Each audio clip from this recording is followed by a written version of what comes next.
الحمد لله رب العالمين والصلاة والسلام على سيد المرسلين أما بعد فأعوذ بالله من الشيطان الرجيم بسم الله الرحمن الرحيم الصلاة والسلام عليك يا رسول الله وعلى آلك وأصحابك يا حبيب الله الصلاة والسلام عليك يا نبي الله وعلى آلك وأصحابك يا نور الله نويت سنة الاعتكاف. میٹھے میٹھے اسلامی بھائیوں اور مدنی چینل کے ناظرین، اس وقت ہم پنجاب کے شہر چوبارہ میں مدنی چینل کے سلسلے قبول اسلام کے واقعات کے ساتھ حاضر ہیں.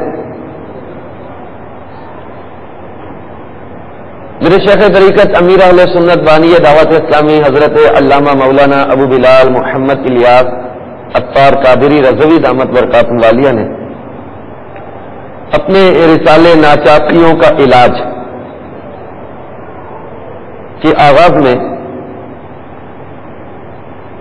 درود پاک کی فضیلت میں یہ روایت نقل فرمائی ہے کہ سرکار مدینہ سلطان با قرینہ قرار قلب و سینہ فیض گنجینہ صلی اللہ تعالی علیہ وآلہ وسلم کا ارشاد رحمت بنیاد ہے.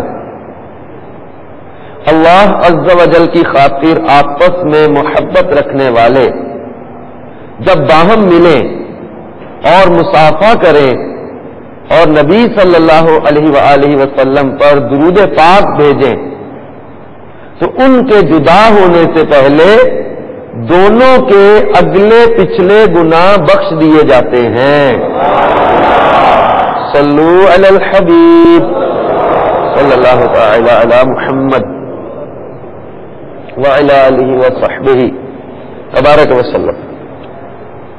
تو میٹھے میٹھے اسلامی بھائیوں اور مدنی چینل کے ناظرین، خوب خوب سلام کو عام کیجیے اور جب آپس میں ملیں مصافحہ کریں، نبی پاک صلی اللہ تعالی علیہ وسلم پر درود پاک پڑھیں، اس کی خوب خوب برکتیں نصیب ہوں گی. کینہ دور ہوتا ہے، محبت بڑھتی ہے، اور یہ فضیلت تو سبحان اللہ مرحبا کہ اگلے پچھلے گناہوں کی بخشش کی اشارت ہے. میٹھے میٹھے اسلامی بھائیوں، بیان سے پہلے کچھ اچھی اچھی نیتیں بھی کر لیں کہ نیت المؤمن خیر من عملہ، کہ مومن کی نیت اس کے عمل سے بہتر ہے.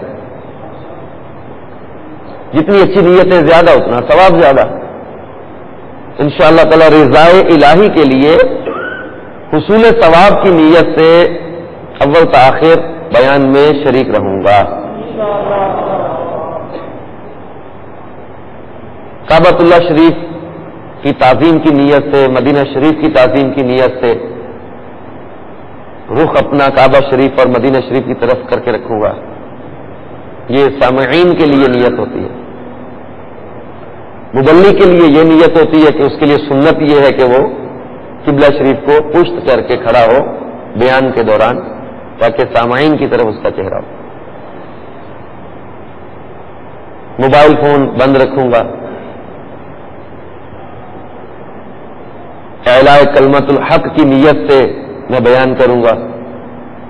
امر بالمعروف و نہی عن المنکر کا کام کروں گا. نیکوں کے ذکر کے وقت رحمت کا نزول ہوتا ہے، تو اس اچھی نیت سے صالحین کا تذکرہ بھی کروں گا. جب جب اللہ عز و جل کا نام پاک آئے تو عز و جل اور حضور صلی اللہ تعالی علیہ وسلم کے نام پاک کے ساتھ صلی اللہ تعالی علیہ وآلہ وسلم درود پڑھوں گا. صلو علی الحبیب صلی اللہ تعالی علی محمد وعلی آلہ وصحبہ.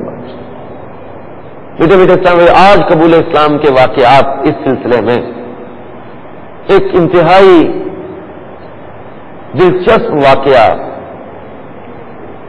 جس میں ایک بہت آپ کے لیے معلومات بھی ہیں اور اس میں ایک شخص کے تلاش حق کی جستجو کا تذکرہ بھی ہے.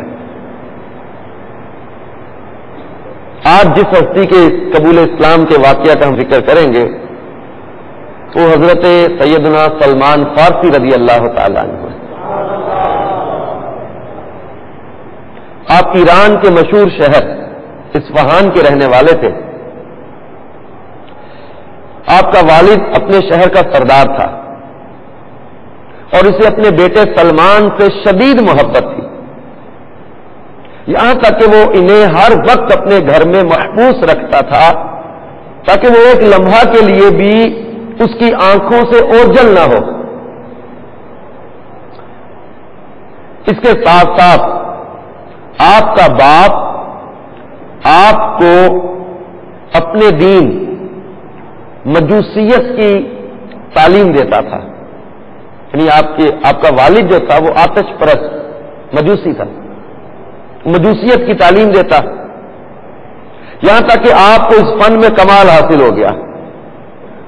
ایک دن آپ کے باپ نے اپنی زمینوں کی خبرگیری کے لیے آپ کو اپنے ڈیرے پر بھیجا. راستے میں ایک غیر مسلموں کی عبادت گاہ تھی. آپ اس کے پاس سے گزرے تو وہ لوگ اپنے انداز میں اپنی عبادت میں مشغول تھے. یہ اندر چلے گئے. انہیں ان لوگوں کی دعائیں اور طریقہ عبادت پسند آیا. شام تک وہیں بیٹھے ان کو دیکھتے رہے، ان کی دعاؤں وغیرہ اور ذکر کو سنتے رہے. ادھر آپ کا باپ ان کی وجہ سے بہت پریشان تھا. اس نے ان کی تلاش میں ادھر ادھر آدمی دوڑائے. جب آپ اپنے والد کے پاس آئے تو آپ نے ان لوگوں کی جن کو آپ نے اس گرجے میں دیکھا تھا ان کی عبادت کا تذکرہ کیا. باپ نے اس اندیشے سے کہ وہ اپنے آبائی دین کو نہ چھوڑ دے ان کے پاؤں میں لوہے کی بیڑیاں ڈال دی. انہی دنوں میں قافلہ وہاں سے ملک شام کی طرف جا رہا تھا. یہ کسی طریقے سے اس قافلے میں شامل ہو گئے. جب شام پہنچے تو وہاں ایک کنیسہ میں گئے. کنیسہ کے پادری کو اپنے حالات سے آگاہ کیا، وہاں اس کی خدمت میں رہنا شروع کر دیا. لیکن اس کے قول و عمل میں واضح تضاد دیکھا. بڑے رنجیدہ خاطر ہوئے. انہوں نے دیکھا کہ وہ شخص لوگوں کو صدقہ کرنے کا حکم دیتا ہے اور لوگ جب صدقے کی رقم اس کو دیتے ہیں وہ غریبوں میں تقسیم کر دے، لیکن وہ رقم اپنے پاس رکھ لیتا. جب وہ مر گیا تو انہوں نے یعنی حضرت سلمان رضی اللہ تعالیٰ عنہ انہوں نے لوگوں کو بتایا کہ تمہارے بڑے کے یہ کرتوت تھے اور 100 مٹکے جو سونے چاندی کے بھرے ہوئے تھے وہ تہ خانے سے نکال کر ان لوگوں کے حوالے کر دیے. لوگوں نے اس شخص کو سولی پر چڑھایا، اس پر سنگ باری کی، پتھر مارے، پھر جا کر اس کو دفن کر دیا. اس کی جگہ ایک اور پادری مقرر ہوا. حضرت عبداللہ ابن عباس رضی اللہ تعالیٰ عنہ فرماتے ہیں، یہ واقعہ جو ہم سن رہے ہیں اس کو حضرت عبداللہ ابن عباس نے بیان کیا. حضرت سلمان نے ان کو بتایا. اس کے بارے میں کہتے تھے کہ میں نے کوئی اور ایسا آدمی نہیں دیکھا جو اس وقت اس طرح نماز ادا کرتا ہو. دنیا کی چاہت کا اس کے پاس تصور نہ تھا. کچھ مدت کے بعد وہ شخص فوت ہو گیا اور حضرت سلمان کو وصیت کی کہ وہ موصل میں فلاں شخص کے پاس جائیں اور اس کی اتباع کریں. اب موصل پہنچے، یہ شخص بھی بڑا زاہد و متقی تھا اور آپ اس سے بڑے متاثر ہوئے. جب وہ مرنے لگا تو حضرت سلمان نے اسے پوچھا کہ آپ تو اس جہان فانی سے رخصت ہو رہے ہیں، میں اب کس کی خدمت میں حاضر دوں؟ اس نے کہا نصیبین میں ایک شخص ہے جس کا وہی طریقہ جو ہمارا ہے. آپ وہاں پہنچے, اس شخص کی خدمت میں رہنے لگے. اس کی زندگی کی مہلت جب پوری ہو گئی تو آپ نے اس سے پوچھا اب میں کس کے پاس جاؤں؟ اس نے کہا با خدا صرف ایک شخص ہے جو ہمارے راستے پر صدقے دل سے گامزن ہے, وہ اموریا میں رہتا ہے, تم اس کے پاس چلے جاؤ, وہ تمہاری صحیح رہنمائی کریں گے. یعنی آپ تلاش حق میں جستجو کر رہے ہیں میں کس کے پاس جاؤں. اب آپ اموریا پہنچے اور اس نیک آدمی کی خدمت میں زندگی بسر کرنے لگے. اس شخص کی زندگی نے بھی وفا نہ کی. اس نے بھی جب اس دارے پانی سے رکھتے سفر باندھا, آپ نے اس سے پوچھا اب آپ بتائیے میں کدھر کا رخ کروں؟ اس نے کہا با خدا میری نظر میں اب کوئی ایسا آدمی نہیں جس کے پاس جانے کا میں تمہیں حکم دوں, لیکن اب اس نبی کی بعثت کا زمانہ قریب ہے جو ابراہیم علیہ الصلوۃ والسلام کے دین کو دوبارہ زندہ کریں گے, اور ان کی ہجرت گاہ نخلستان میں ہے جو دو جلے ہوئے میدانوں کے درمیان ہے. اگر تو وہاں پہنچ سکتا ہے تو وہاں پہنچ جا اور اس نبی کا انتظار کر. اس شخص نے کہا کہ ہم نے پچھلی کتابوں میں جو نشانیاں پڑھی ہیں اس میں اس نبی کی نشانیاں جو میرے علم میں ہیں وہ یہ دو ہیں کہ وہ صدقہ نہیں کھاتا لیکن ہدیہ قبول کر لیتے ہیں, کھاتے ہیں. اور دوسری نشانی یہ کہ ان کے کندھوں میں, دو کندھوں میں ان کی نبوت کا نشان ہے. جب تم دیکھو گے تو پہچان لو گے.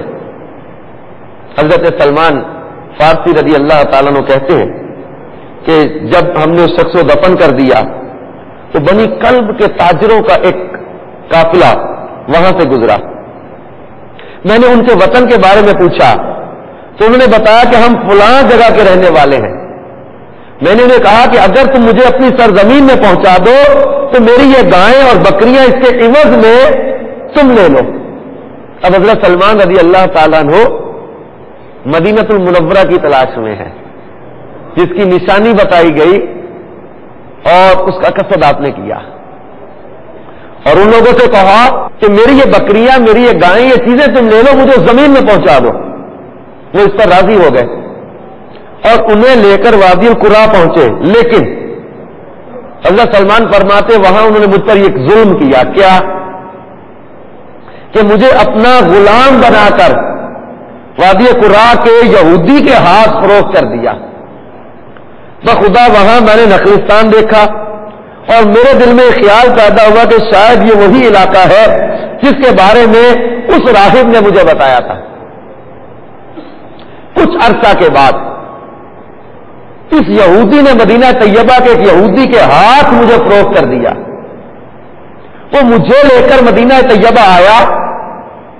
جو ہی میں نے اس شہر کو دیکھا میں نے اس کو پہچان لیا کہ یہ وہی شہر ہے جس کی مجھے نشانی بتائی گئی تھی. اور میں اپنے وہاں جس مالک نے مجھے خریدا تھا اس کا غلام بن کر حضور نبی کریم صلی اللہ تعالی علیہ وآلہ وسلم کا انتظار کرنے لگ گیا. مجھے معلوم ہوا کہ مکہ المکرمہ میں ایک نبی مبعوث ہوئے ہیں. میں غلامی کی زنجیروں میں جکڑا ہوا تھا, اپنی مرضی سے وہاں جا نہیں سکتا تھا, یہاں تک کہ اللہ تعالیٰ کے پیارے رسول صلی اللہ تعالی علیہ وآلہ وسلم مکہ المکرمہ سے ہجرت فرما کر مدینہ المنورہ تشریف لے آئے. اب قبا کی بستی میں ٹھہرے ہوئے تھے. ایک روز میں اپنے مالک کے باغ میں کھجوروں کے درخت کی خدمت میں مصروف تھا کہ میرے مالک کا چچا زاد بھائی آیا اور کہنے لگا اوس اور خزرج کا ستیہ ناش ہو, یہ لوگ اس مسافر کے ارد گرد جمع ہے جو مکہ سے کر کے وطن کر کے قبا میں پہنچا ہے اور وہ اس کے بارے میں خیال کرتے ہیں کہ وہ نبی ہے. میں نے جب یہ بات سنی تو مجھ پر کپ کپی طاری ہو گئی. میں کھجور کے درخت پر چڑھا ہوا تھا. مجھے اندیشہ ہوا کہ کہیں میں اپنے مالک کے اوپر نہ گر جاؤں, اس لیے میں اتر آیا اور میں نے پوچھا تم کیا بات کر رہے تھے؟ میرے مالک نے اپنا ہاتھ اٹھایا, مجھے ایک زوردار مکہ مارا اور غصے سے کہا تجھے اس بات سے کیا واسطہ، چل تو اپنا کام کر۔ میں نے کہا میرا اس خبر سے تو کوئی واسطہ نہیں، لیکن میں نے ایک بات سنی، میں نے چاہا کہ اس بارے میں تصدیق کر لوں۔ جب شام ہوئی میرے پاس کھانے کی کچھ چیز تھی، میں قباء میں چپکے سے پہنچ گیا، سرکار مدینہ صلی اللہ تعالی علیہ وسلم کی خدمت میں حاضر ہوا۔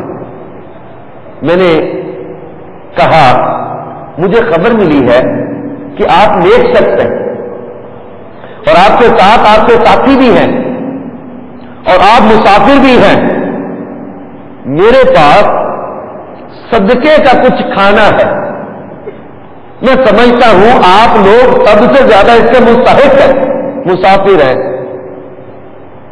اس لیے آپ اسے لیں اور تناول فرما لیں۔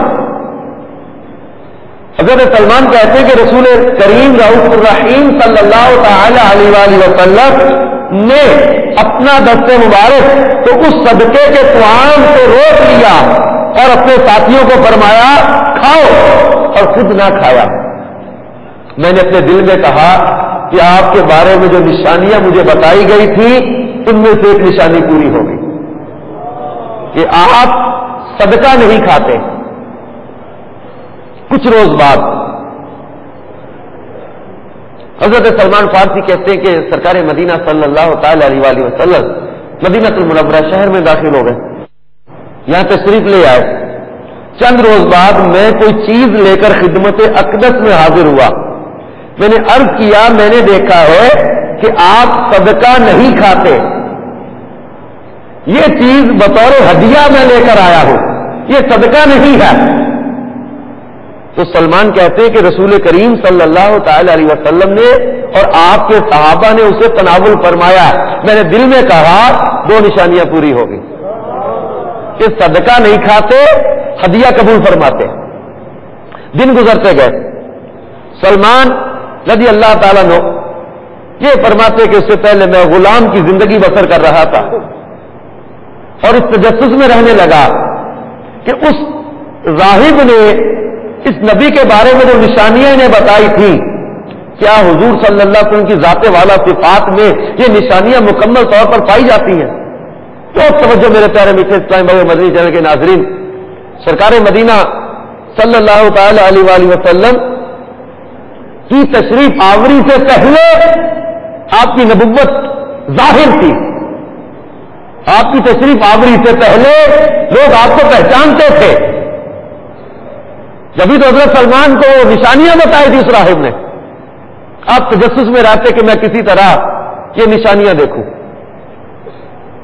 حضرت سلمان فارسی کہتے کہ ایک دن میں سرکار مدینہ صلی اللہ تعالی علیہ وسلم کے پاس آیا، آپ اپنے ایک غلام کے جنازے میں شرکت کے لیے، یعنی ایک صحابی رضی اللہ عنہ کے جنازے کے سلسلے میں بقیع شریف میں تشریف فرما تھے۔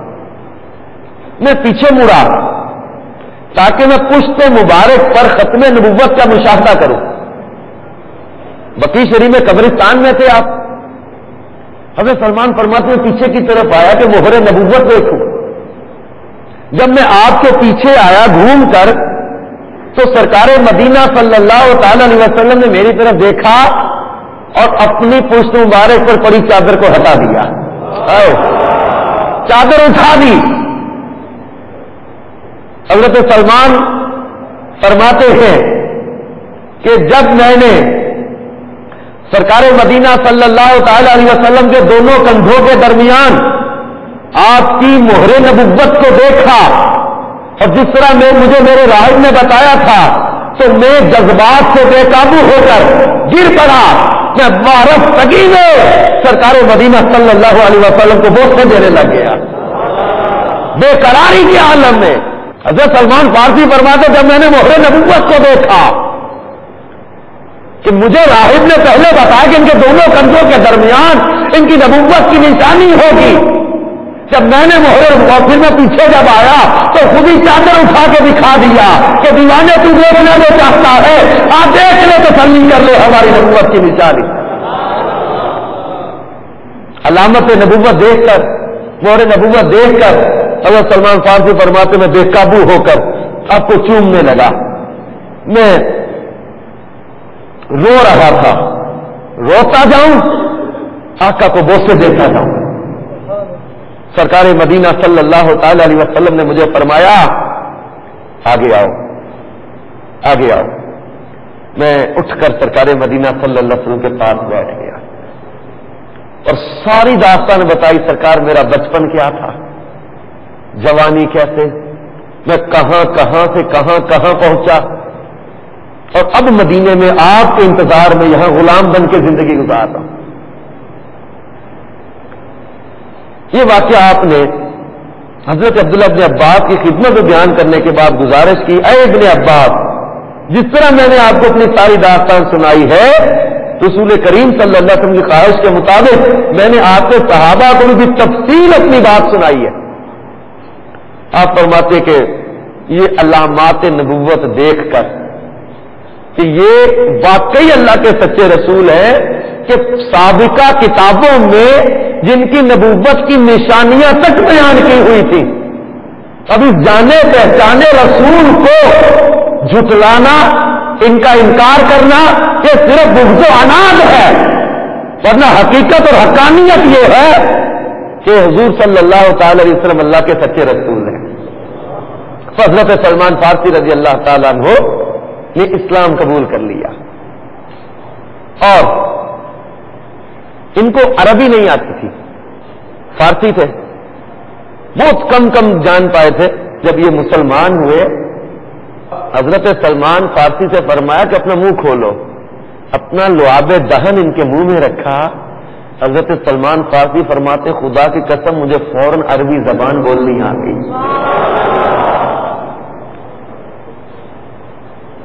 عربی زبان یہ سرکار مدینہ صلی اللہ علیہ وسلم کا معجزہ تھا. جانن فانن حضرت سلمان فارسی کو عربی کا ماہر بنا دیا. ان کے ایک اور واقعہ بہت زیادہ مشہور ہے اور مدینہ شریف کی زیارتوں میں ایک بڑی اہم زیارت بھی ہے. اب حضرت سلمان فارسی فرماتے کہ میں غلام تھا، اپنے آقا کی خدمت میں مصروف تھا، اس لیے بدر اور احد کے غزوات میں میں شرکت کی سعادت سے محروم رہا. ایک روز پیارے آقا صلی اللہ علیہ وسلم نے مجھ سے فرمایا سلمان اپنے مالک کے ساتھ مکاتبت کر لو. میں نے اس سے بات کی اپنے مالک سے. اس نے کہا کہ شرط یہ کہ 300 پودے یہ لگا دو، ان کو سر سبز کر دو، یہ بڑے ہو جائیں، اور پھر 40 اوقیہ چاندی مجھے پیش کر دو تو میں تمہیں آزاد کر دوں گا. ایسی کڑی شرط رکھ دی، اب کریں کیسے؟ آپ فرماتے میں پریشان سرکار مدینہ صلی اللہ علیہ وسلم کی بارگاہ میں حاضر ہوا تو سرکار صلی اللہ تعالی علیہ وسلم نے اپنے صحابہ کرام سے فرمایا اپنے بھائی کی مدد کرو. انہوں نے میری مدد کی. کسی نے کھجور کے 30 پودے، کسی نے 20، کسی نے 15، کسی نے 10 دیے، یہاں تک کہ 300 پودے ہو گئے. سرکار صلی اللہ تعالی علیہ وسلم نے فرمایا سلمان ان پودوں کے لیے گڑھے کھودو اور جب اس کام سے فارغ ہو جاؤ تو میرے پاس آ جانا، میں خود ان پودوں کو اپنے ہاتھ سے لگاؤں گا. میں نے جا کر 300 گڑھے کھودے جس میں میرے اسلامی بھائیوں نے بھی میرا ہاتھ بٹایا، یعنی صحابہ اکرام نے بھی ہاتھ بٹایا. پھر میں نے حاضر ہو کر عرض کی یا رسول اللہ صلی اللہ علیہ وسلم ہم نے گڑھے کھود دیے، میرے ساتھ تشریف لے چلیے. آپ میرے ساتھ تشریف لے گئے. اس جگہ ہم وہ پودے اٹھا کر آپ کی بارگاہ میں پیش کرتے جاتے اور سرکار مدینہ صلی اللہ تعالی علیہ وسلم اپنے دستے مبارک سے ان گڑھوں میں لگاتے جاتے تھے. حضرت سلمان فارسی رضی اللہ تعالیٰ عنہ کہتے ہیں کہ مجھے ذات کی قسم جس کے دستے قدرت میں سلمان کی جان ہے، ان میں سے ایک پودا بھی نہیں مرا، سب کے سب ہرے بھرے ہو گئے. میٹھے میٹھے اسلامی بھائی، یہ وہ باغ حضرت سلمان فارسی رضی اللہ تعالیٰ عنہ کا باغ، یہ پیارے آقا صلی اللہ علیہ وسلم کا معجزہ بھی ہے. اب حضرت سلمان فارسی رضی اللہ تعالیٰ عنہ فرماتے ہیں کہ یہ باغ تو لگ گیا، ہرے بھرے بھی کر دیے پیارے آقا صلی اللہ علیہ وسلم نے، اور عام روٹین سے بہت ہٹ کر یہ ہونا، عام روٹین سے ان پودوں کا بڑا ہونا، ہرا ہونا، پھل لانا، یہ پیارے آقا صلی اللہ علیہ وسلم کا معجزہ ہے. اب فرماتے ہیں کہ 40 اوقیہ وہ چاندی یہ اس کی ادائیگی میرے ذمہ تھی. بس روایتوں میں سونے کا ذکر ہے. اب فرماتے ایک روز مرغی کے انڈے کے برابر سونا کسی نے سرکار صلی اللہ علیہ وآلہ وسلم کی بارگاہ میں پیش کیا. آپ نے پوچھا اس فارسی مکاتب کا کیا بنا؟ میں حاضر ہوا. آپ نے مجھے سونے کا انڈا چھوٹا سا تھا مجھے دیا، فرمایا کہ جو بقیہ زر مکاتبہ تیرے ذمہ ہے وہ اسے ادا کر دو. میں نے عرض کیا آقا وہ بہت زیادہ مطالبہ ہے اس کا، اس چھوٹے سے جو ہے وہ جیسا زر سے کیوں کر ادا ہو سکے گا؟ تو قاسم خزائن الہی صلی اللہ تعالی علیہ وسلم نے فرمایا اسے لے لو، یہ قلیل نہیں بلکہ اللہ تعالیٰ اسی سے سارا زر مکاتبت ادا فرما دے گا. میٹھے میٹھے اسلامی بھائیوں اور مدنی چینل کے ناظرین، حضرت سلمان فارسی رضی اللہ تعالیٰ عنہ فرماتے ہیں کہ میں نے وہ لے لیا، اپنے مالک کے پاس گیا. آپ فرماتے میں بھی حیران تھا، یہ چھوٹا سا انڈے کے برابر یہ سونا، یہ کیسے اتنی ساری رقم کا ادائیگی ہو سکے گی؟ آپ فرماتے کہ اس ذات کی قسم جس کے دست قدرت میں سلمان کی جان ہے، اسی سے 40 اوقیہ میں نے وزن کر کے اپنے مالک کو ادا کر دیے اور پھر بھی مال میرے پاس بچ گیا. اور یوں میں نے اس یہودی کی غلامی سے نجات پائی. اب میں آزاد تھا، ہر وقت سرکار مدینہ صلی اللہ تعالی علیہ وسلم کی خدمت میں رہتا. پہلی جنگ غزوہ خندق تھی جس میں ایک آزاد مومن کی حیثیت سے میں نے شرکت کی، اور اس کے بعد کوئی جنگ ایسی نہیں تھی جس میں میں نے شمولیت نہ کی ہو.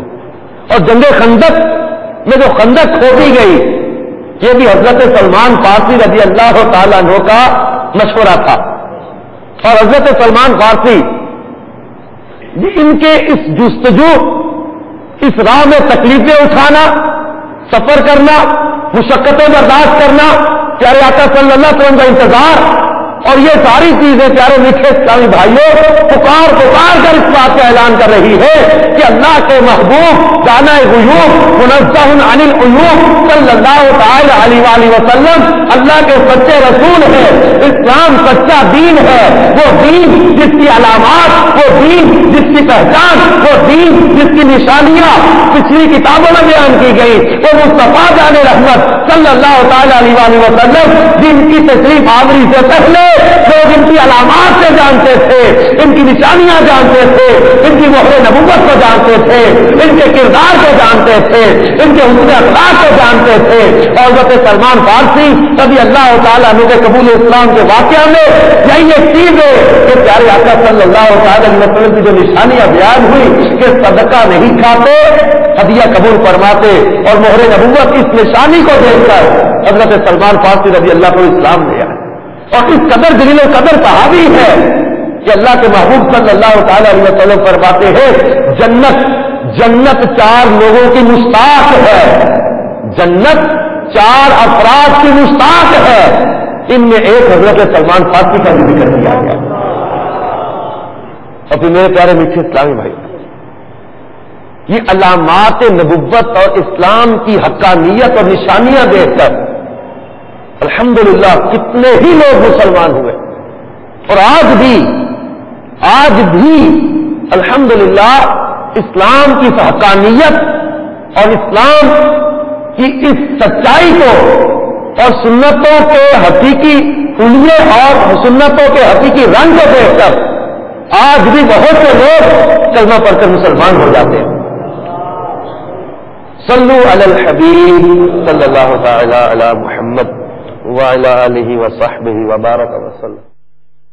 چنانچہ تبلیغ قرآن و سنت کی عالمگیر غیر سیاسی تحریک دعوت اسلامی کے اشاعتی ادارے مکتبۃ المدینہ کی مطبوعہ 504 صفحات پر مشتمل کتاب غیبت کی تباہ کاریاں، اس کے صفحہ 106 پر ایک بڑی ہی پیاری مدنی بہار ہے.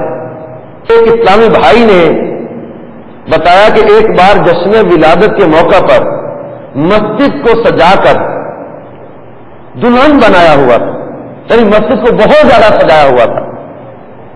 ایک غیر مسلم قریب سے گزرا، اس نے سجاوٹ کے بارے میں معلومات کی جب اسے بتایا گیا کہ ہم نے اپنے پیارے نبی صلی اللہ تعالی علیہ وآلہ وسلم کی ولادت کی خوشی میں یہ عظیم الشان چرارا کیا ہے، تو اس کا دل نبی آخر الزمان صلی اللہ تعالی علیہ وآلہ وسلم کی عظمت سے لبریز ہو گیا کہ آج ولادت کو تقریباً 1500 سال گزر گئے، مگر اس کے باوجود مسلمان اپنے نبی صلی اللہ تعالی علیہ وآلہ وسلم کا اس قدر جو ہے کو احتشام سے جشن ولادت مناتے ہیں اور اپنی مسجدوں اور گھروں کو یوں سجاتے ہیں، تو بس یہی دین سچا دین ہے۔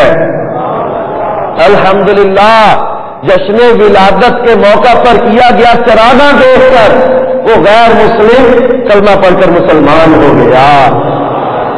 اور اسی طرح پیارے میٹھے اسلامی بھائیوں، دعوت اسلامی کی مرکزی مجلس شورا کے نگران اور دیگر چند اراکین شورا اور اسلامی بھائیوں پر مشتمل مدنی قافلہ افریقہ کے ایک شہر میں پہنچا اور وہاں پر فیضان مدینہ کی جگہ کی خریداری کا معاملہ تھا، اور جب جگہ پر نگران شورا قافلے والے تشریف لے گئے، اس جگہ کا مالک غیر مسلم تھا۔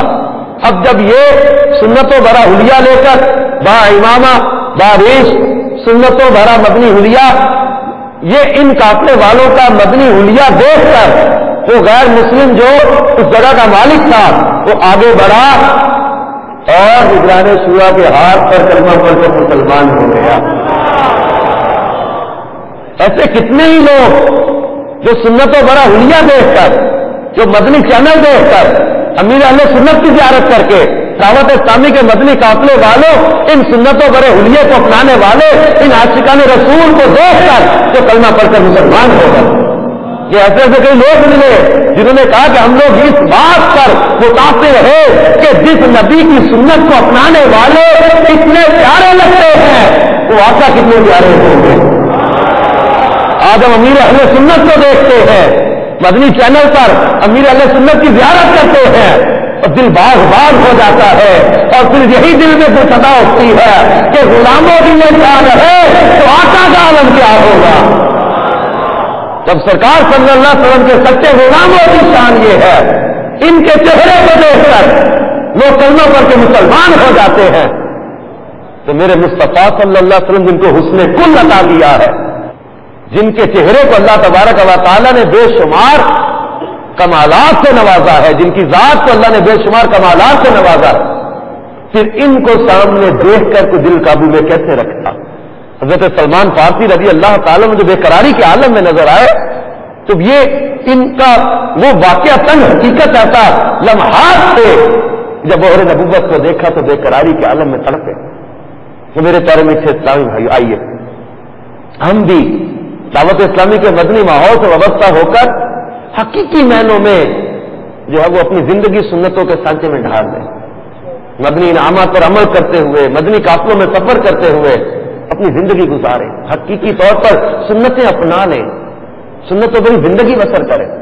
انشاءاللہ تبارک و تعالی سنتوں پر عمل کی برکتیں بھی ملیں گی، سنتوں پر عمل کی برکت سے انشاءاللہ تعالی برکتیں ثواب آخرت، اور اس کے ساتھ ساتھ انشاءاللہ تبارک و تعالی غیر مسلموں کو حقیقی اسلام کا جب رنگ نظر آئے گا، اسلام کی حقیقی تصویر دیکھیں گے، تو انشاءاللہ تبارک و تعالی ان کے دل بھی اسلام کی طرف کھینچے چلے آئیں گے۔ اللہ کرم ایسا کرے تجھ پہ جہاں میں اے دعوت اسلامی تیری دھوم مچی ہو۔ اللہ تبارک و تعالی ہم سب کو دعوت اسلامی کے مدنی ماحول سے ہر دم وابستہ رہنے کی توفیق عطا فرمائے، اور اسی مدنی ماحول میں اللہ تعالیٰ میں مدنی قافلوں میں سفر اور مدنی انعامات پر عمل کی توفیق عطا فرمائے، اور مدنی قافلوں کے ساتھ سنت و بڑا سفر اختیار کر کے دنیا کے دیگر ممالک اور شہروں میں نیکی کی دعوت کو عام کرنے کے لیے اللہ میں سفر کی توفیق عطا فرمائے۔ اور یہ الحمدللہ امیر علیہ سنت قبلہ شیخ طریقت بانی دعوت اسلامی حضرت علامہ مولانا ابو بلال محمد الیاس قادری صاحب دامت برکاتہ العالیہ کا یقین کریں اس دور میں ہم پر زبردست احسان ہے کہ انہوں نے ہم جیسے ہزاروں لاکھوں نوجوانوں کو جو کل تک سنت اپنانا تو دور کی بات، نماز بلکہ جمعہ تو جمعہ عید کی نماز بھی پڑھنے مسجد میں نہیں آتے تھے، ایسے ایسے نوجوانوں کو سنتوں پر عمل کرنے والا اور نیکی کی دعوت دینے والا بنا دیا۔ آئیے ہم سب بھی دعوت اسلامی کے مدنی ماحول کے ساتھ وابستہ ہو کر سنتوں کی خدمت میں لگ جائیں. اللہ تبارک و تعالیٰ میں عمل کی توفیق عطا فرمائے. آمین بجاہ النبی الامین صلی اللہ تعالی علیہ وآلہ وسلم.